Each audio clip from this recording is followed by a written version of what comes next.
خطبہ جمعہ ہو رہا تھا تو جناب علی المرتضیٰ نے جمعہ روک کے فرمایا بتاؤ بھائی مسلمانوں سب سے بہادر کون ہے؟ لوگوں نے کہا حضور آپ ہی سب سے بہادر ہے، زمانہ جانتا ہے۔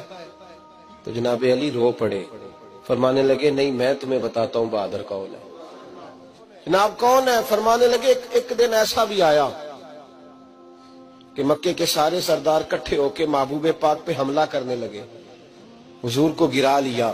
میٹھائی کھانا صرف سنت نہیں، پتھر کھانا بھی سنت ہے، صرف حلوہ کھانا سنت نہیں، پتھر کھانا بھی اس سنت کو بھی ادا کرنا۔ کہتے ہیں تھوڑے سے میٹھے چاول بھی کھا لو، کھانے کے ساتھ سنت ہے۔ میں نے کہا بھائی کبھی کبھی پتھر کھانا بھی سنت ہے، اس پر بھی توجہ کریں، اس کا بھی تھوڑا خیال فرمائیں۔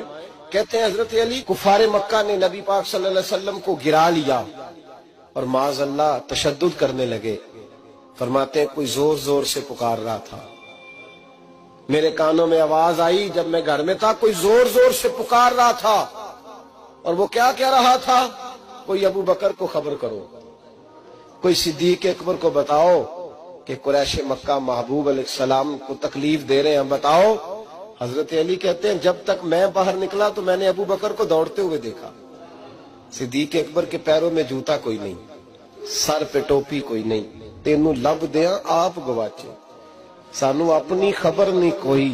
کہتے ہیں بھاگتے جا رہے ہیں، اور پھر جب صدیق اکبر پہنچے تو میں دوڑا آ رہا تھا اور منظر دیکھ بھی رہا تھا کہ ابو بکر صدیق نے ایک کافر کو ادھر پھینکا، دوسرے کو ادھر پھینکا، تیسرے کو ادھر، اور ساتھ ساتھ فرماتے جا رہے ہیں ظالموں اسے مارتے ہو جو تمہیں جنت کا راستہ دکھاتا ہے، ظالموں ان پر تشدد کرتے ہو جو تمہیں جہنم سے بچاتے ہیں، جو تمہیں اللہ کا قرب دیتے ہیں، جو تمہیں دنیا کی آزمائشوں سے بچانے آئے۔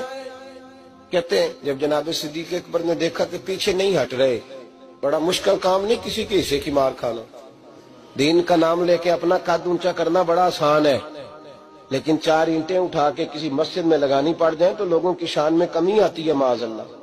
جناب ابو بکر صدیق رضی اللہ تعالیٰ عنہ حضور کے اوپر لیٹ گئے، اور مولا علی فرماتے ہیں نبی پاک کے حصے کی ساری مار ابو بکر صدیق نے کھائی، اور اتنی مار کھائی کہ بے ہوش ہو گئے۔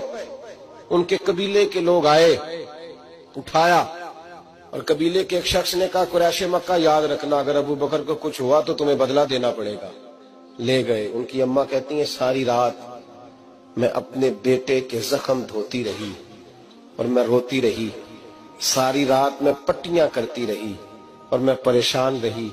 برادری ساری کٹھی تھی کہ ابو بکر کو ہوش آئے اور وہ بتائیں کون کون شامل تھا تو ہم بدلے کی کوشش کریں۔ والدہ کہتی ہیں میرے دل میں خیال تھا کہ ابو بکر تو جب بھی اٹھے گا پہلا نام محمد عربی کا لے گا صلی اللہ علیہ وسلم، تو یہ تو ناراض ہو جائیں گے۔ کہتی خیال تھا کہ تھوڑی دیر کے لیے اپنے محبوب کا نام کبھی معاذ اللہ نہ لے، برادری کٹھی ہے، میرے دل میں خیال تھا، لیکن کہتے ہیں وہی ہوا۔ حضرت سیدنا ابو بکر صدیق کی آنکھ کھلی، کہا حضور کا پتہ بتاؤ۔